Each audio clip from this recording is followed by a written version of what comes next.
All right, let's go ahead and get started. So you had a worksheet to do that was all focused on music, and I wanted to come back to that for today. So we're going to talk about music, and I'll talk over some of the stuff that was in the previous video, as well as the worksheet, and then we'll sort of build up on that a little bit, and then we are going to sort of switch gears, hopefully at the end, and start talking about sensation a little bit more. We'll start with taste, but I'll talk about that when we get there. Right. So I mentioned this in the previous video, or at the last Zoom thing, actually, I think too, right? That we had the earliest known instrument here is this bone flute. That's a little over 40,000 years old, we think. And that's significant to a lot of researchers because that indicates that our sort of brain has been around with music for at least 40,000 years, probably longer. And that's enough time for biologically sort of evolution to have happened. And a little bit what you were seeing in that Netflix video in particular seems to indicate that music is somehow special to humans and that we have developed sort of special facilities within our brains to process, enjoy, and sort of make music. And I think that's a real interesting thing to think about in terms of thinking about what the brain can and can't do and what it might be able to do and what it used to not be able to do. So, right. So let's talk about the worksheet. So let's start with the podcast first, right? And this is, I think, in my mind, was getting really at the idea of what's language and what's music, and how does our brain maybe determine the difference between it. So the first question I wonder for everybody is, right, the phrase from the podcast was sometimes behave so strangely that they said over and over again. For how many people did that transform into music at some point? If you can indicate with something.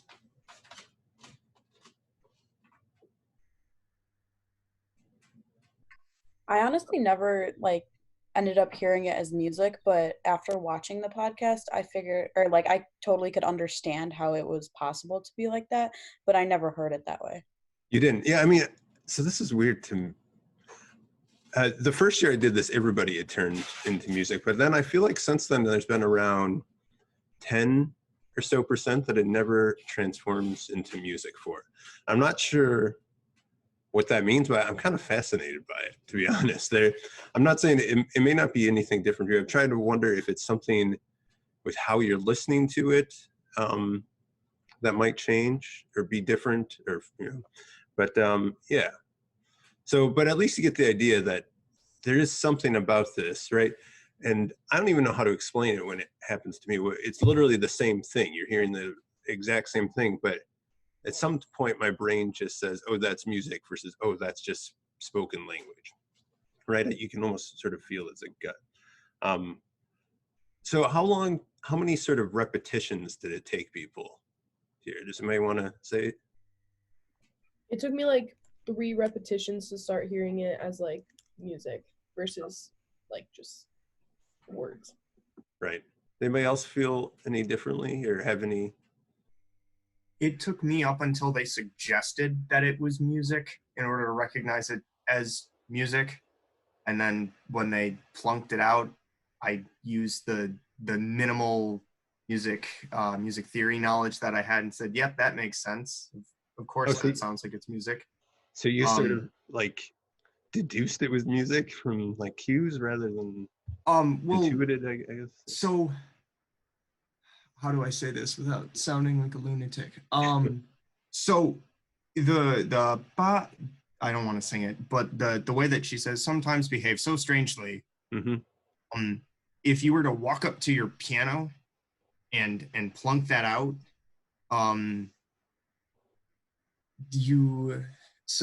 it would be 6654 651, and until you hear that low pitch enough times for my speculation is you hear the low pitch enough times to reference the higher pitches, and then wow, that seems like it makes musical sense, and then based off of Western cadence that just makes sense as a melodic phrase, and then you can hear it as such. I could believe that. So this is jumping ahead then a little bit, but I believe in the video, don't they talk about, I may be mixing things up a little bit, but the idea, like for some people, like water dripping, because there's a repetition to it, will eventually take on sort of a musical quality. But there wouldn't be any changing in tones. You know? No, but that would still be like an established rhythm that the brain would then lock into and perceive the BPM. Right. Yeah. So maybe it's a sort of consistency. Yeah. Repetition there. Yeah. Yeah. So, was there anybody else who like, I had one time where somebody claimed that the first time they heard it, it sounded like music to them. Does anybody have that sensation, perception, I guess? For me, it was not, I would say probably the second time, like when you said it in the sentence, no, but once they kind of said it by itself, like almost immediately, it like sounded like music.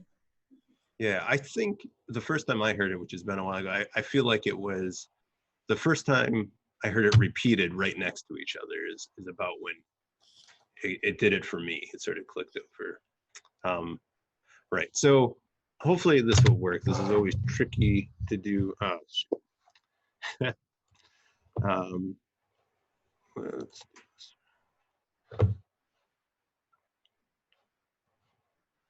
Give me 1 second here.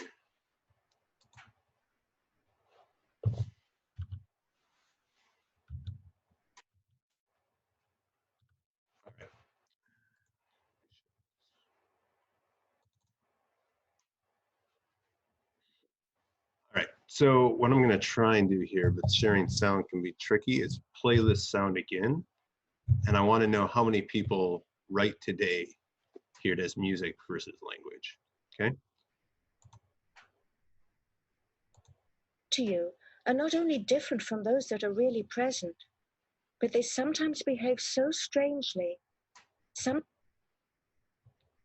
is there anybody who the last time they heard it, basically I want to, who thought that was music today when they heard it? Can you repeat the question? So that when you just heard the phrase today, sometimes behave so strangely, did it sound like music or language? So I'm asking who thought it sounded like music right now? I mean, I guess it just sounded like it was out of place or it was edited over, like somebody inserted a sound clip that isn't the rest of the speech. But I wouldn't say my brain said, haha, that's music. Yeah, well, so that's an interesting thought. So that's I agree with that. But to me, it's like the way my brain thinks about it, yeah, that the first bit of the phrase doesn't sound like music, but once it gets to the sometimes behave so strangely, even though it's part of a longer sentence, that seems like there was a hard switch and that became music for some reason. And this happens to me even when I go back every year. I can wait a year and it still sounds like music always to me now. I don't know. So maybe there isn't really that much difference, right? Between what you were saying, perceives of music. It's just what does it mean to perceive music, I guess, in a way. You perceive it as different, but maybe your brain hasn't given it that label necessarily. All right, so in thinking about, and I've talked a little bit about this before, but I want you guys to think about this.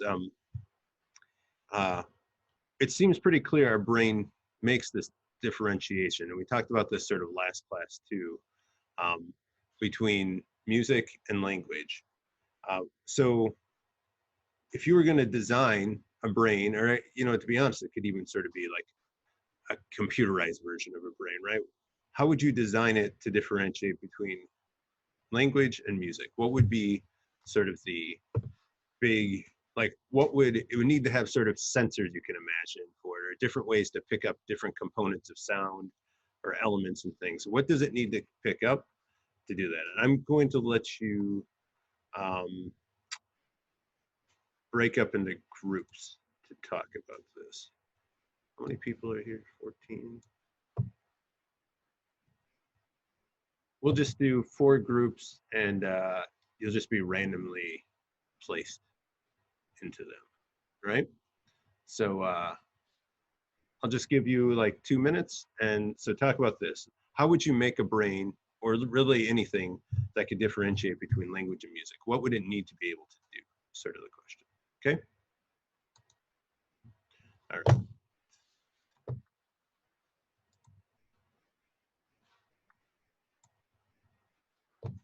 And the room should be open.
Okay. So if you were building a brain from scratch, what would you make sure to do so that it could differentiate between language and music?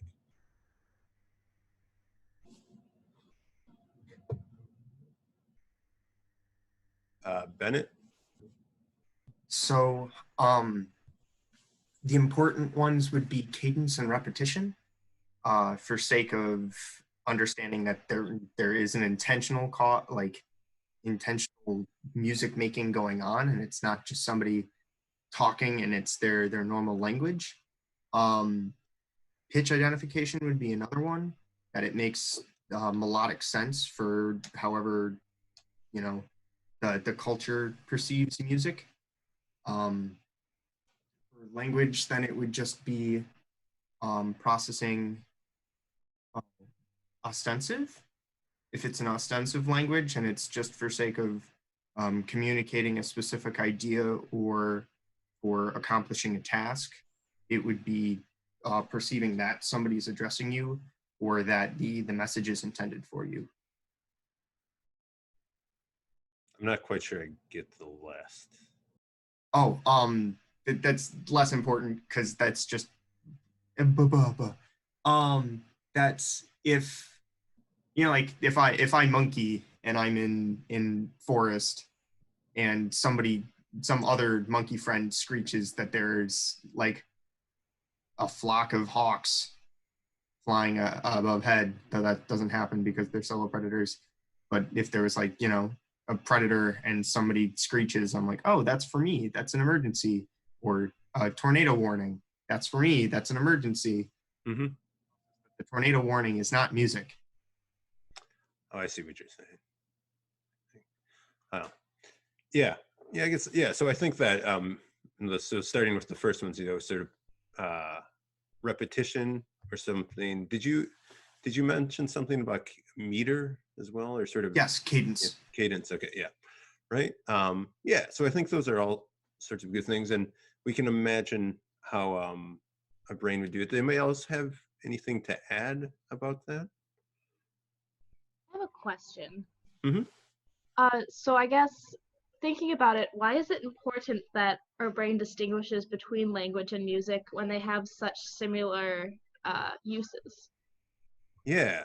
No, I mean, so that is a good question, right? And I think as we're moving on a little bit here, I hope to sort of push the idea. It does really seem as though our brain has a little extra like special part that is just for music on top of the parts for language. So why is that important? It's not a question I think neuroscience is necessarily fit to answer, but I think it is a good one. So do you have any thoughts about that? I have some thoughts, but I don't have answers, to be honest. I mean, I guess the way my brain starts going is that although I don't see a big difference, there has to be some sort of advantage, because that doesn't seem like something that's really, accidental, if that makes sense. Mm-hmm. Yeah, I think that is sort of the answer that I feel like neuroscience can give, right? Like there has to be a reason, because it's too much. We're so precious with our brain space, and evolution sort of so finely hones things down that it didn't just do it for like funsies, right? I think that there has to be something to it. Does anybody have any thoughts on that? Anybody else?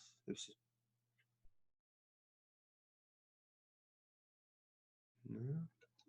I mean, what I kind of started thinking about was, so there's a lot of things about how music can potentially like lower your blood pressure, calm you down, even help you like physiologically. So I mean, I don't know, but there has to be some sort of thing there. Oh, I think you just cut out. At least you did on my end here. But I heard that there seems to be some sort of physiological advantage. Like maybe it's just healthier for us. I think that's like from an evolutionary standpoint certainly makes sense. I'll give you sort of the one thing that I've read about and think that there's something to is the idea that humans are sort of the ultimate group species, right? Like we're the only other animals form large groups. You could argue something like an ant or something, but that's very different, right? What they're doing. But we form sort of huge groups, relative societies, cities, and things, and that there seems to be something, like to basically have sort of widespread group behavior. That's sort of what music ends up being, right? Like we go to concerts that can be 50,000 people, or we did go to concerts, we don't anymore. But and the sorts of performance and dance and appreciation of music and all this, how this works together. There seems to be something about how it builds a sort of group bond, and it's necessary for that. It's sort of a wishy-washy answer, to be honest, but I think there's something there. Does anybody else have any thoughts of that? I think it is reasonably convincing that our brains are special in their ability to appreciate and perform music. But why? Why is that true? That's just sort of a fun thought question, I think, for right now. I just wanted to point out, like, how like a difference between language and music is, I don't like, we don't know a lot, but I know like it's totally different in the brain because a big way that, or like that my dad taught me to study, and I feel like it helps is that I study when I create like a little music in my head of the word, like the some of the material that I'm studying, and it actually helps me get it down a lot better than just memorizing it through like regular just like talking. And I think that can kind of relate to how it's different in our brain. Yeah, no, that is different, but maybe in a different way. It's sort of hard, like we have different ways to sort of compress information, and certainly, you know, right? Like I bet you a lot of people have like lyrics memorized to a favorite song, but it would be hard to think of like, oh, memorized like the first chapter of my favorite book, right? Like that would be near impossible. People do those sorts of things, but I can't imagine doing that, right? It would be much more difficult. And there is something about how we treat it a little bit differently that we're able to do that. Sort of, a lot of that is taking sort of knowing, like, I think they talk about this in the video, but within a certain culture, there's sort of expectations with music. And so you can use this sort of structure that's sort of known, and your body sort of anticipates what's going to happen next. And so if you can sort of fit things within that, that works as well. Yeah. Sort of an interesting, I thought this is where you were going to go with it, but it's not, it wasn't what you said. But another way in terms of studying, that I know studies have proved this, and I had professors in college that, because it was big then, would let us do this, is like if you study while you're listening to some sort of music, and you should always do that with sort of music without language, because your brain can't really process two verbal things at the same time very well. But if you have sort of instrumental music while you're studying, and then you go take the exam with that same instrumental music, you'll actually have much better recall based on that. I don't know if that fits in with this at all, but it's sort of an interesting tidbit there. Yeah. But yeah, it definitely, yeah, our brain processes music different. I think that's another example of that. All right, let's move on, unless anybody else has something. That study makes sense though, when you think about it in the inverse, that you can use like leitmotifs to convey specific ideas in like movies and other songs and stuff, that there can be a specific like set of notes that make you think a certain thing, and you don't even have to say anything more than that. Yeah, no, it definitely does make good sense. Yeah, here would be the problem that I think a lot of it was my organic chemistry professor who did this. I remember particularly. The problem is that you would then have like multiple people trying to over headphones listen to different types of music, and you could sort of hear their music, and that would throw you off. But I think it sort of does sort of trigger your brain to start thinking a certain way, like just like you said, a sort of minor piece of music that's real gloomy in a sort of movie, like, oh, this is where something bad's going to happen, right? Or not even that specific is what I mean. I mean like I can go ba ba ba ba ba ba ba ba, and you go, oh yes, of course, Darth Vader. Right. It doesn't even have to be, you know, something that's super gloomy to be in the specific atmosphere that you want it, but it can just be like a musical phrase or sentence can tie itself to a bigger idea. Yeah, there's something to that, for sure. And I think we're sort of crossing things a little bit right here. This is, I think, also getting an idea that I've mentioned, but I never feel super comfortable talking about, sort of schemas that help us, our brain, organize things and help us with memory and recall as well. But yeah, I think that there is, you know, sort of like smell can be very triggering for memory. I think music has a special place like that as well. All right, so let's move on to the second part here, the sort of Netflix video. So I just want to ask, I always find this pretty fascinating in general relative to this. So I just want to sort of generally ask if anybody had anything that they pulled out as being particularly interesting from the video.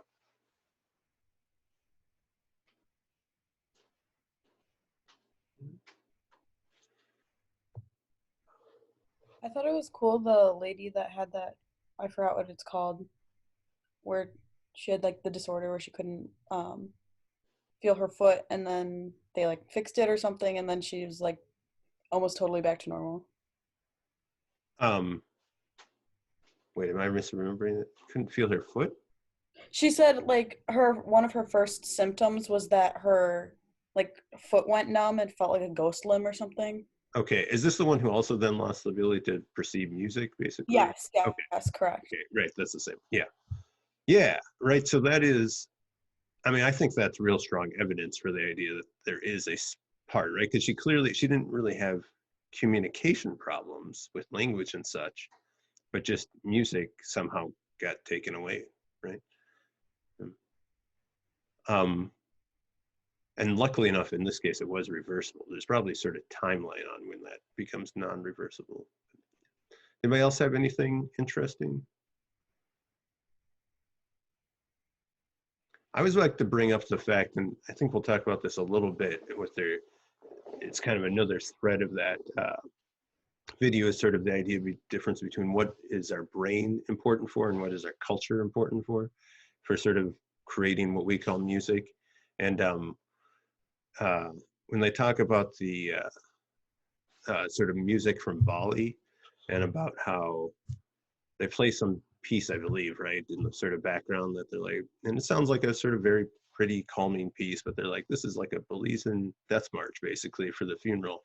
And it's like, to them, it's the most sad thing, but you know, because of how we've been raised, it doesn't fall into that category.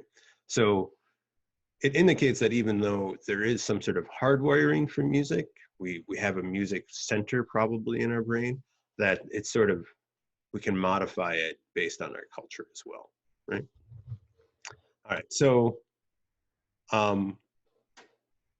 in what ways do you think our brain has evolved to process? I think I'm gonna ask this question and the next one together, which kind of go with what I just said. In what ways has our brain evolved to process music, and in which way does our culture influence our appreciation of music? Really all getting, I think this is an interesting place to look at nature versus nurture for the most part. So I'm gonna actually put you back in your groups and just give you a couple minutes to sort of discuss these concepts.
Okay. All right. So, in what ways do you think, you're basically really trying to get at the question of nature versus nurture? What about our brain and how it interacts with music do you feel is hardwired? Um, the way that's just, that's what our brain does, versus what do you think is sort of learned through culture, upbringing, normal development?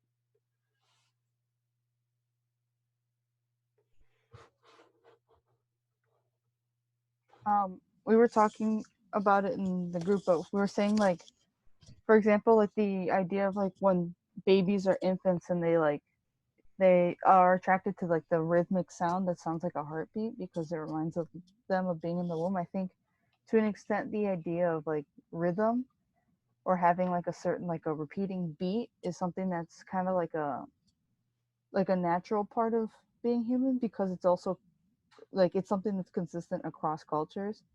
While I guess the feelings or the type of what we associate with like happiness or sadness within music has a lot to do with more nurture and culturally. Hmm. Yeah, yeah, I think that's general something to it. Yeah. Yeah, Bennett, you have raised your hand. Sure. So I would say that where most of what we attribute to happiness or sadness in music is actually nature, and because that comes down to physics and overtones and whatnot. So like if I have the example I was using in the breakout space was if I have a guitar string and I pluck it, that's a note. But if I have that and I pluck it, that's an octave above the first one. And a lot of those reductions are like good fractions, where the wavelength that is created by plucking the string sits naturally on top of the one that already exists, and it sounds pleasing to the ear. And it creates something like an Ionian mode, or what we consider a major mode, which sounds happy and pleasing because the chords are just brighter. If we went with something that had more not typical intervals of how much I'm cutting the string down, we might hear something more like an Aeolian, which was actually the wasn't Bosnian, it was Balinese. Thank you, Balinese. That scale that we heard when they played it and they plunked it with a little hammer, that's precisely the same minor scale that we have, that we consider the minor scale, just had two of the notes redacted. So that's what we condition ourselves to think with how certain modes are tied to what we want to convey, one thing, but physically speaking, there will be chords that will always sound happier than other chords. Yeah, so I think happy, of course, is simplification, but yes. Yeah, well, I think a big thing is sort of the ability to recognize music is maybe fairly ingrained, but the ability, how it affects us sort of at an emotional level is perhaps learned, is more. Although I do like Joe's point of like a baby, right? Like they do, and having like a newborn kid is the thing that I read up on when that happened. They definitely recognize. This is one of the reasons that like 120 beats per minute is probably a pretty common beat that's used in music, is because babies' hearts actually beat a little bit faster. So that's kind of their heartbeat is pretty close to that. And so one of the first things that, I mean, that's a hard thing to prove, but I remember reading that that's a thought. And they definitely like seek out sort of heartbeats when they're young. And it's also sort of amazing how fast they learn to react to music, right? Like our little guy is like 15 months now, and we'll sort of bop around to stuff he has for like a few months already. Yeah. I do also wonder, this is complete off topic, but it's, you learn by sort of what's your input, right? And so I don't really like kids' music that much, so I don't play it for him that much. And I wonder if that's messing him up for the rest of life. But hopefully he enjoys classic rock and 90s music. But we'll see. It'll be a one-off experiment, and we can see what that turns him into later. So did anybody else have any thoughts about sort of nature versus nurture, or any sort of experience, has anybody ever experienced or is from a different culture where they have a clearly different experience for music that they believe is sort of learned?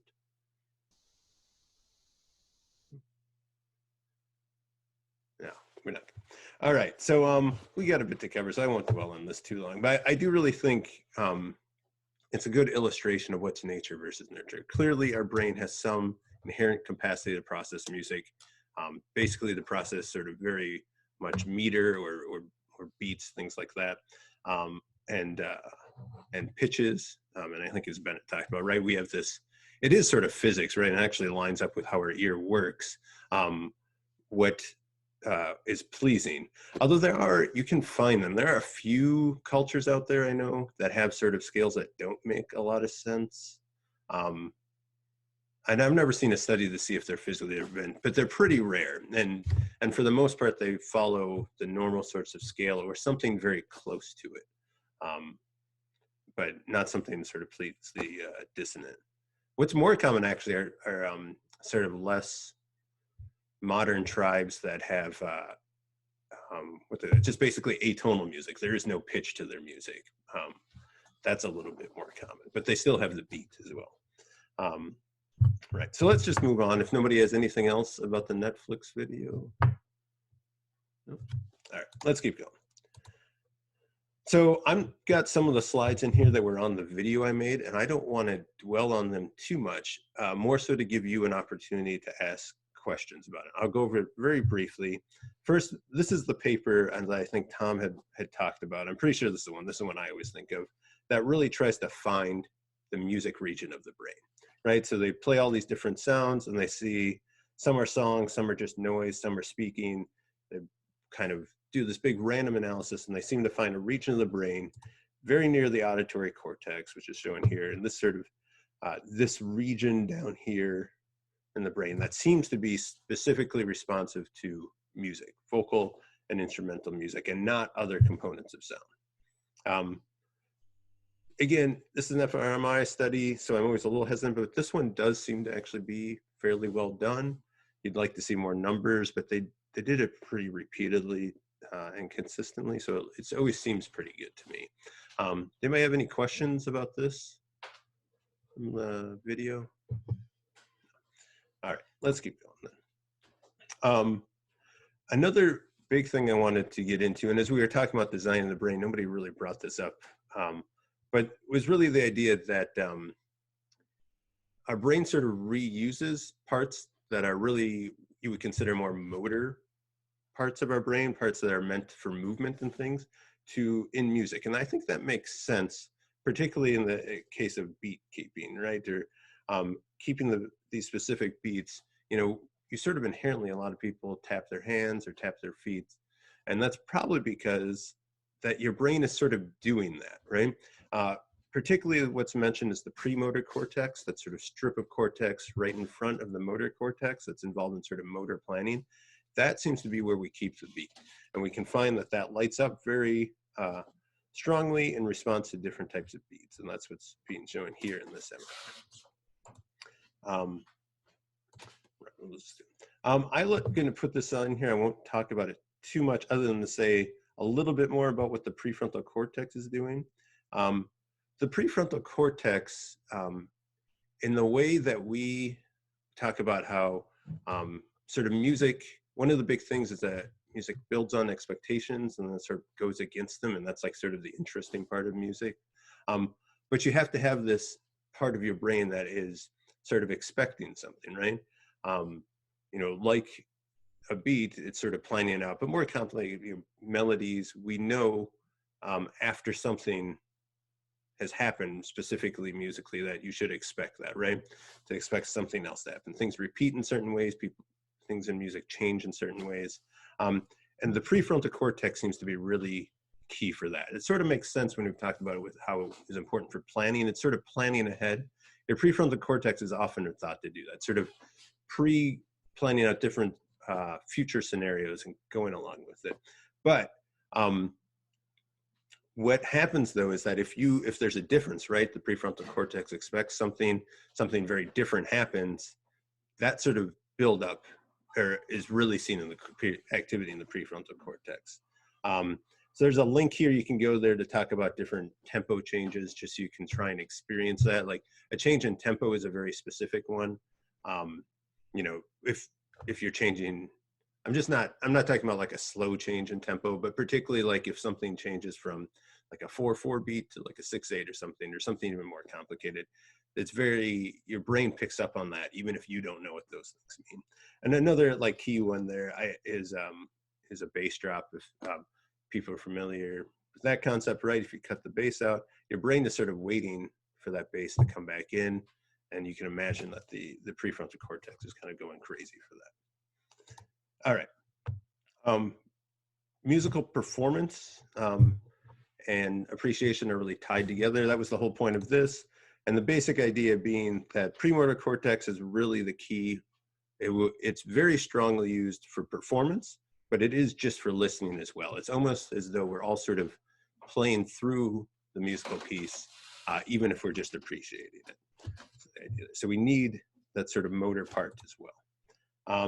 And then the key part here is to show that really when you're playing an instrument, you have to be listening at the same time you're playing, both to hear the people around you, to make sure your instrument is doing what you're thinking it's doing. And there's a circuit here that's really happening faster than you can think about it a lot of time, to sort of make sure that you're performing optimally. And you kind of, as you play, you train that circuit. You know, I think a lot of performers seem to almost go in this sort of state if they're really sort of high performers, where you're not thinking through it. And that's because you've really trained the sort of feedback loop to be working. And that means that you can play much more quickly and accurately than you could if you had to think through, oh, does that sound exactly like an A, or was I a little bit too high? Maybe I should adjust just slightly. Your body just has to have to do it in order to sound good.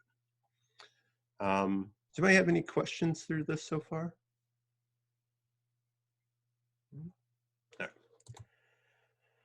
I always like to bring this up, and hopefully you guys can click through when you have these links as well. It won't work well here, but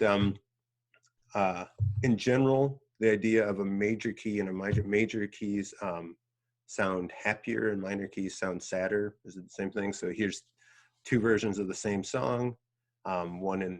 It's normally in a minor key and sounds sad, I think, and then also in major key. And it really, in my mind, it really does make that switch. And the key point I want to make here is this is clearly something we learn through culture.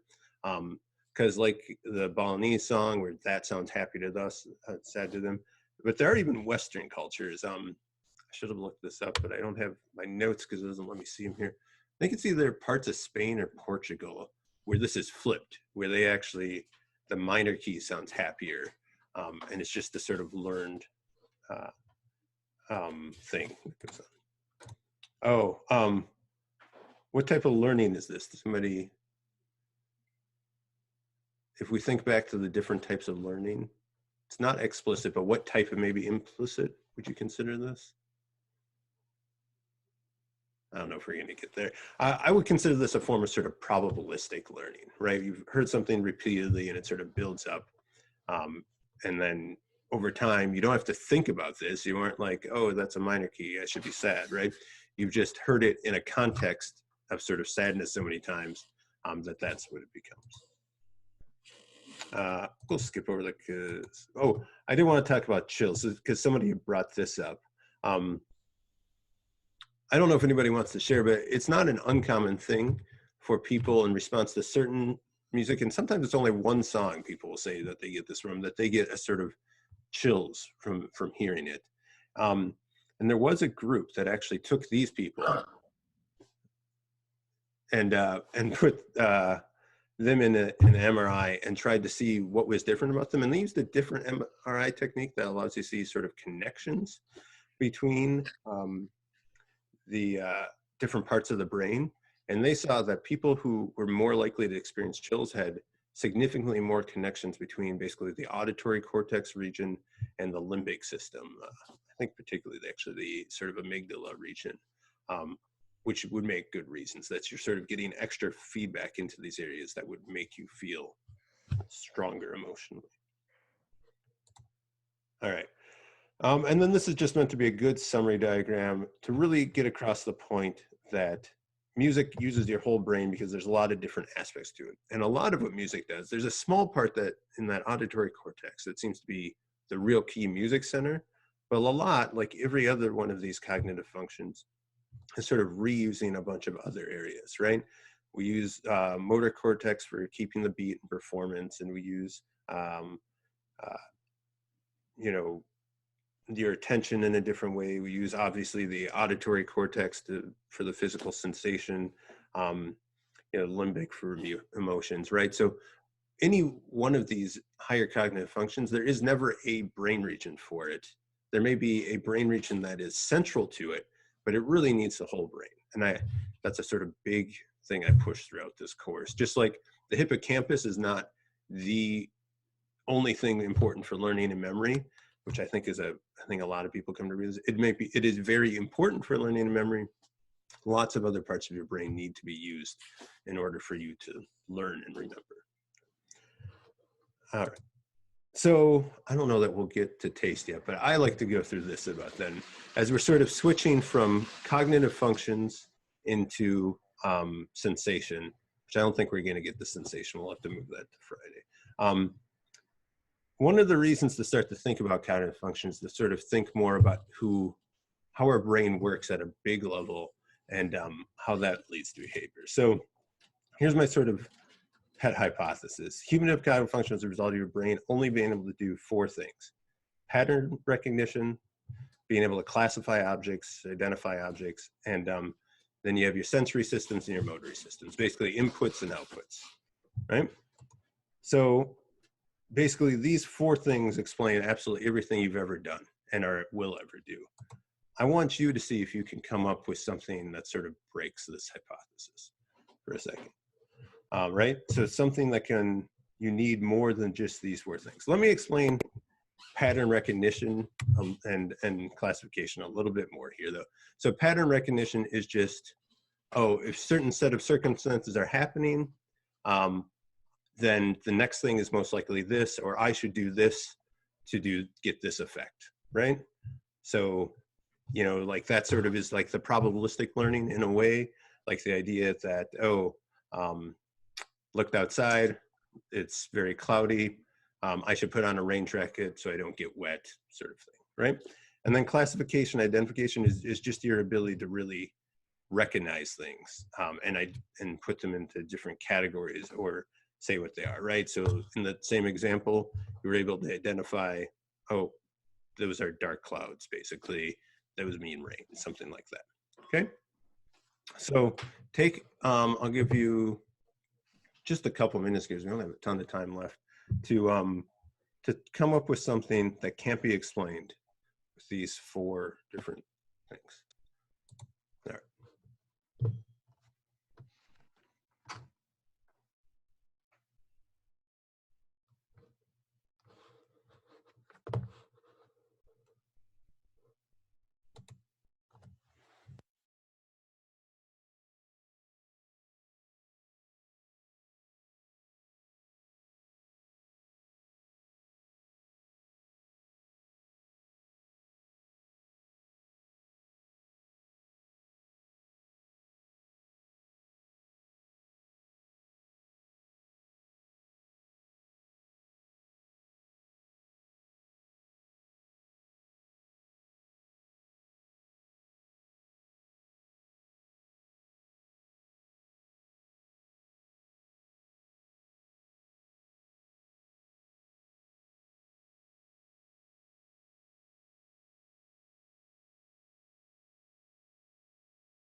I think that's everybody back then.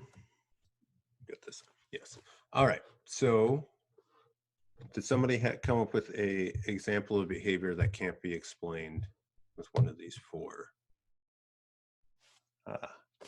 Or some combination of one of these four things your brain can do.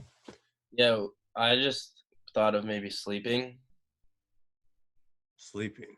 Well, that is a good one. Let me think about that first.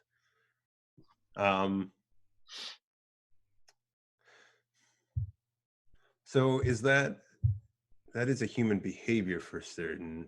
I think though you could still get it as sort of a pattern, like this is when I should go to sleep, sort of thing. Yeah, I guess that could be a pattern. Yeah, I didn't really think of that. Okay. Yeah, but that is an interesting. That's not sort of the type of behaviors I was thinking, but I think that is interesting one to think about. It doesn't quite fit it, but it's also at some point behavior isn't, or sleeping isn't a choice either that we make. It's just the thing that happens if we wait too long. But, yeah. Anybody else? How about somebody from group 3? Ashley, Liz, Sarah, and Sarah.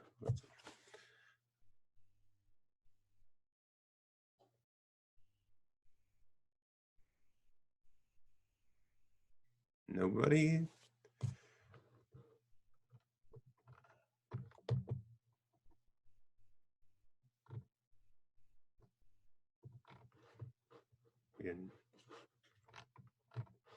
All right. And see, I'm going to start calling on individuals if I'm not going to get somebody from the group to do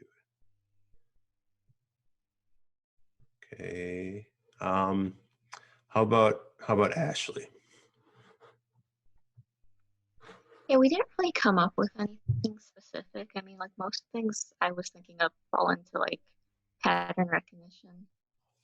Like even like things like what he was just saying with like sleeping or like things that we kind of do without thinking. I mean, I guess that does kind of count as a pattern.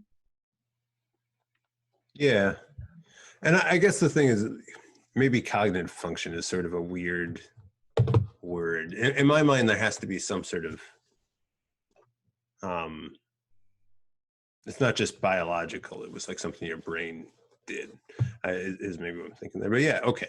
So I mean, maybe that's what most of you got. And obviously I sort of set it up because I don't think that's true, or that I think it's hard to come up with one. But so if we look at this further then, and go a little bit deep here, right? Where does this mean? If we can't come up with anything that explained by these sort of four things, where does that leave free will? Where do we think free will is left in the brain? I don't know if we have time to go back to groups like I would maybe like to, but does anybody have any thought on that? Do you think that there can be free will, I guess? Sure. Okay. Well, you can choose between the options of all the stimulus that you're handed and of all of the stimulus that you're not handed. You can choose whether or not to interact with those, and that's your choice. So I can, if I see that the clouds are coming and there's a wind to blow in, I can say, I don't really think I want that raincoat today. I think I'll just tough it out and I'll, the drops won't kill me. And that's my free will there. Okay, so then this is a little bit harder. I just realized to get to this point. I usually have a way of drawing this out on the board. But so let's say that you go to that point just prior to the choice. And imagine that your brain is physically the same way. And you were able to just sort of play that choice over 100 times. How many times do you think your brain chooses no raincoat? 50% of the time. How do you get to 50%? Because it either happens or it doesn't. So is that a choice then? Yes. Or is that just, if I flip a coin and half the time I get heads and half the time I get tails, did I choose heads half the time? Well, I can choose to follow the coin or choose not to follow the coin. Or I can choose to perceive that I'm choosing to follow the coin or not follow the coin. I can tell myself I have free will, or I can tell myself I don't, which is also a 50-50 chance. What if you throw an umbrella into there? So you have a raincoat, an umbrella, and none of the above. So then there's 3 choices. No, there's 4 choices, because I can have the raincoat and the umbrella, the raincoat or the umbrella, or nothing. So now it's a 25% chance for everything. But so let's go back to this one thing that I don't know that I quite buy your 50-50 thing yet. But say, for example, again, you have the same choice. You have physically the exact same brain approaching it every time. And you're telling me for some reason it's going to 50-50 split what decision it makes. Yes. So that would seem to me that we have no choices because our brain is just random, right? Oh, Yeah, well, it's still a 50-50 choice because there are 2 outcomes. I thought Joelle was. I'd love to hear I what was you just think. asking if we were trying to factor in past experience. Yeah, certainly. I mean, past experience is what builds these sort of pattern recognition and ability to classify. Yeah. Then, Bennett, I think that your probabilities can probably get skewed. Just based on if you had chosen something before and decided that you didn't think that that experience was worth it. Right. So if previously you had picked raincoat and it didn't rain, then you might be more likely to skip the raincoat. Is that what you're sort of saying? Yeah. Or like choosing to take both the raincoat and the umbrella and then deciding that, oh, that was too much. I really didn't need to do that. I just wound up carrying an umbrella when it was basically useless anyway. Right. I guess the point I'm trying to get across a little bit here, though, is from what we know about how the brain works, how can you explain how you take physically the same brain and sometimes it makes one choice versus the other? Or should it always make the same choice? If that was a computer, right? The computer is always going to make the same choice in the same case, right?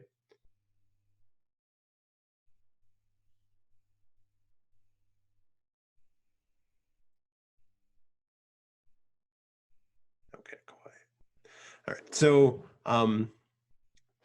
let me think. We are just a bit out of time, so maybe we'll have to come back to this and talk about it after you've had some time to think about it. But I think this is an important question to think about, what, again, in sort of trying to think about what the limits of our brains are.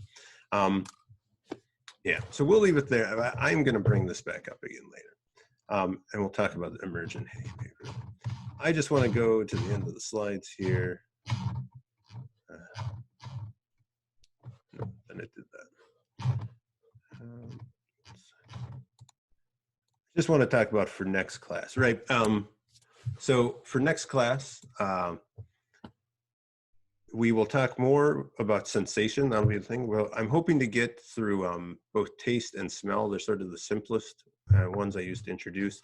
And then that will be the last thing that's on the exam. And the exam, I will get it out yet. Hopefully today, though it may end up being tomorrow. Because I need to sort of adapt it based on where I think we're going to get through. And then, so for Friday, we have another Zoom class where I'll talk through those things. That'll also be recorded for anybody who can't make it as well. And then that Friday will be the last day of anything that is on the exam. So, and we're also doing our first neuroscience in the news articles. And I know one person that signed up, but I am going to strongly encourage everybody to make sure they've signed up, because I think like the last few weeks are taken already. So you kind of need to sign up for this week or soon to try and fit it in. All right. I have a question. Yeah. So it says like on Schoology that it's due by Wednesday, the 26th, but the 26th is Sunday. The what is due? That the exam is going to be like due by. I might have been. Maybe I was the only one that saw that, but when is the exam due? The exam is due Wednesday, the 29th. Okay, perfect. I was trying to switch it because I realized there was no point in it normally would be due on the Monday, but since we aren't going to have an in-class thing, it didn't really make sense. So I gave you the extra couple days. So it's Wednesday the 29th before class would be the time it's due. I'll update that. Yeah. And then the other question I had was, if you're choosing to write the paper about the neuroscience in the news, do you have to sign up for a slot? No, you do not. Yeah. I would say, again, I strongly recommend that the paper is used for people who can't or is very difficult to do the in-person. I think the in-person is frankly going to be easier as part of that, but I understand. So don't feel bad if you can't do it in person. But that is the intent of giving the option. Is I just didn't think it was fair to not give that option to people. All right. All right. So I will see you guys on Friday then. Okay. Unless we have any other questions.